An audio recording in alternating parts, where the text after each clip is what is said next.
se lo hemos estado adelantando, ha sido sin duda una semana redonda para Donald Trump, que es un tema que vamos a analizar ahora con nuestros panelistas de la Mesa Chica de los Viernes, la profesora de la Universidad de Santiago, Eugenia Dos Santos, y el profesor de la Universidad de Chile, de la Universidad Central, corregimos, perdón, Edgardo Riveros. ¿Cómo están? Muy bien, muy buenas noches. Placer saludarla, Soledad, igual a Eugenia. Un placer.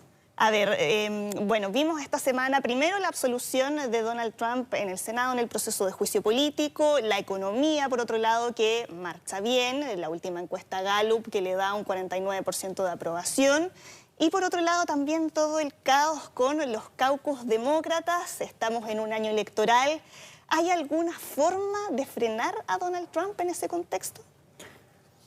Bueno, eu penso que nunca hemos visto Trump tão ufano, não? Como agora. Eu creio que nem sequer depois que ganhou as eleições tuvo essa segurança, esse mesmo como ha tenido agora. Penso que a semana de Trump, eu creio que ha sido uma das melhores desde que chegou à Casa Blanca, por el hecho de que ha tenido a possibilidade de salir vitorioso desse impeachment. Además, ha tenido a possibilidade de mostrar su poderio no estratégico, em termos de estratégia para as próximas eleições. E creio que chegamos à conclusão de que os recursos políticos que se utilizam hoje em dia, neste momento político, eu digo nesse momento de nossa história contemporânea, é pensar que a polarização, não, de las ideias indica que vendrá semanas que serão um pouquinho mais tóxicas do que as semanas que hemos vivido.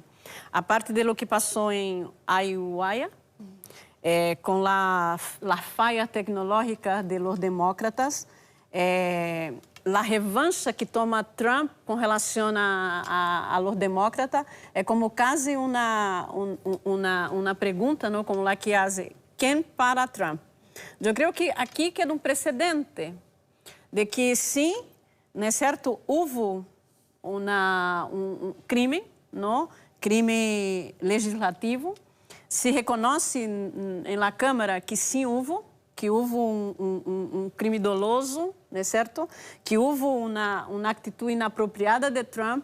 As pessoas se dão conta disso, mas para alguns senadores, o castigo, que seria a destituição de Trump, não era o mais apropriado, porque no fundo colocam como que os demócratas o que utilizaram o impeachment como recurso político para impedir a eleição ou para que Trump participara da eleição. Então, eu creio que o precedente é saber e aí coordenar com tu pergunta. Que crimes têm que cometer, do ponto de vista de um presidente, para que ele seja destituído? Então, se nós temos que pensar se há fiscalização legislativa, que tipo de fiscalização haverá? Então, se Trump aparece como um verdadeiro chefe de um grupo, como que ele é como ele todo-poderoso, capaz de fazer mais allá de lo que está permitido dentro de sua conduta. Então, se eu me pergunto como será, não é certo, as eleições, e o que vem para nós outros como analistas pensar, não? Porque essa polarização nos Estados Unidos entre os demócratas que querem a cabeça de Trump e Trump que quer a cabeça de los demócratas demonstra que esse diálogo político ele é inexistente e solamente serve para o que nós outros chamamos redes sociais, que é um caldo de cultivo e um elemento corrosivo para o que nós outros pensamos que é política. Edgardo, a propósito también de eso mismo, ¿ganaron algo los demócratas con esto? Al menos haber instalado la idea de Donald Trump como el tercer presidente en ser sometido a un juicio político. Bueno, ese hecho va a quedar en la historia.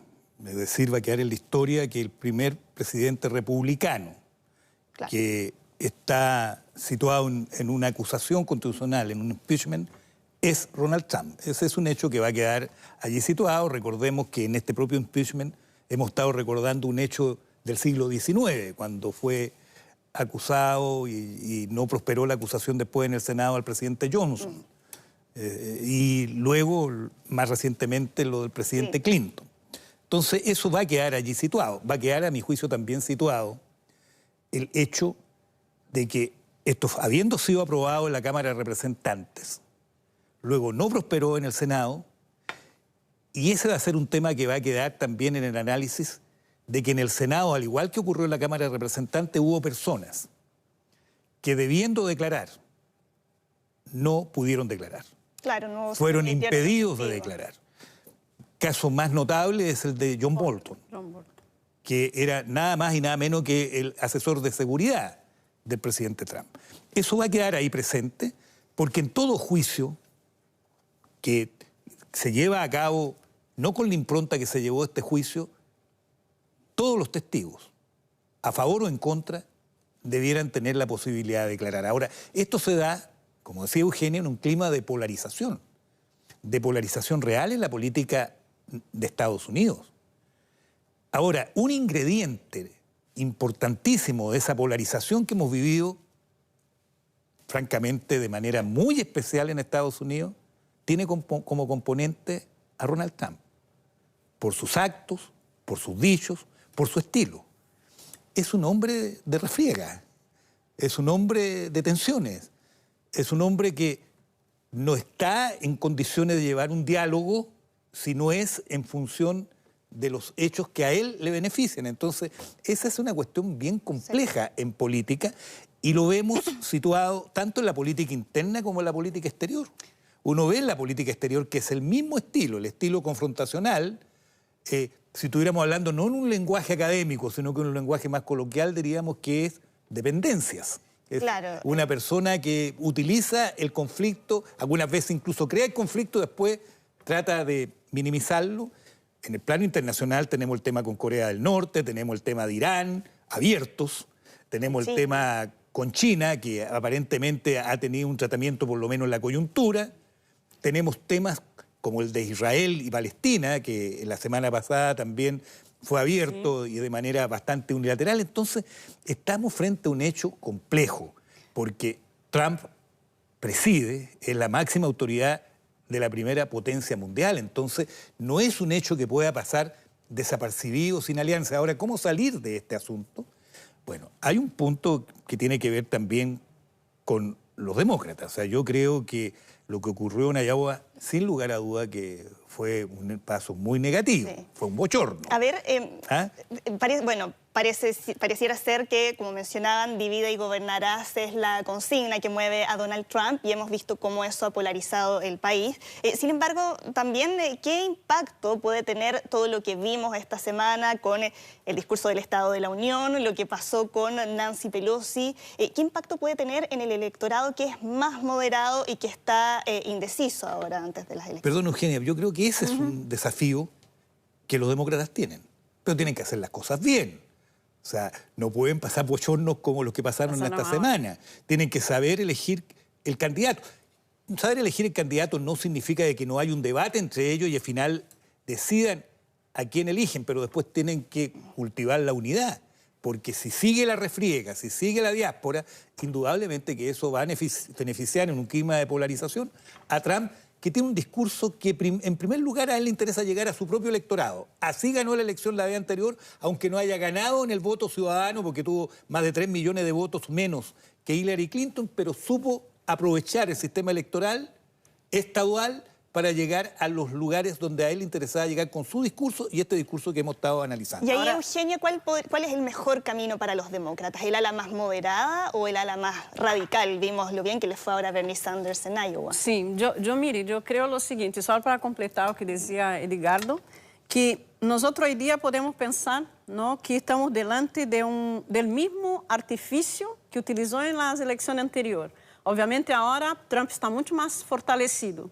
Pero al electorado en general, si Trump dice yo soy perfecto porque él ha levantado el diario y ha dicho yo fui absuelto, los demócratas son corruptos y mentirosos y eso es lo que queda para la discusión en Twitter, para la discusión en la red social. Entonces, en el fondo, el gobernante que es electo bajo, no el diálogo, no el debate, es un gobernante que él se autoproclama perfecto. Y en esa perfección hay que pensar qué inteligencia va a tener los demócratas, que yo creo que sí, tienen inteligencia, pero tenemos que acordarnos que las elecciones en Estados Unidos recibieron como nunca donaciones de más de 439 millones de dólares que Trump yo creo que ha utilizado la mitad. Entonces hay como una red... Entiendo que es el que más donaciones ha recibido y el que menos en toda la historia de los Estados Sí. Unidos. Entonces aquí hay una pelea que es una pelea muy difícil para los demócratas, pero yo creo que un elefante, ¿no?, puede ser vencido por una hormiga.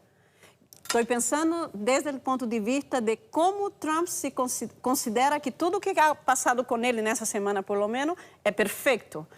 Salió de un juicio, ¿no?, de un juicio que sabíamos ya el resultado, ridicularizó el Partido Demócrata, ridicularizó los comicios en Iowa. Entonces, él, nessa gran perfeição que cree haber alcançado, ele pode equivocar-se. E eu creio que o grande equívoco que ele pode cometer é o que ele ha hecho com os candidatos, os pré-candidatos. Ele não utiliza recurso político, ele utiliza adjetivos para falar de las pessoas, que mostra, perdóname, que mostra a pouca e como subestima seu adversário. E eu creio que aí pode estar a possibilidade que o Partido Demócrata pueda llegar a interromper esse ufanismo de Trump que essa semana nosotros vimos. Edgardo, tenemos que ir cerrando, pero una idea para complementar lo que dijo Eugenio. Bueno, en primer lugar, Trump enfrenta esta elección con una fortaleza que no tuvo la elección anterior, que es que tiene unido al Partido Republicano detrás de sí. Y eso quedó demostrado en la acusación. Salvo un senador que se atrevió a votar por el impeachment, el resto se alineó totalmente igual como había ocurrido en la Cámara de Representantes. Y ese es un hecho. Pero en segundo lugar está el punto de que él, este activo, puede significarles uno de sus grandes adversarios por sí mismo, por su personalidad. Porque él tiene una personalidad abrupta, tiene una personalidad de ir a la ofensiva, y puede, con este resultado, pensar que él tiene carta abierta para hacer cualquier cosa. Bueno, y ese es un riesgo. Sí, bueno, nos quedan varios temas pendientes, pero ya tenemos más viernes para seguir profundizando sobre este y otros temas. Muchas gracias por habernos acompañado.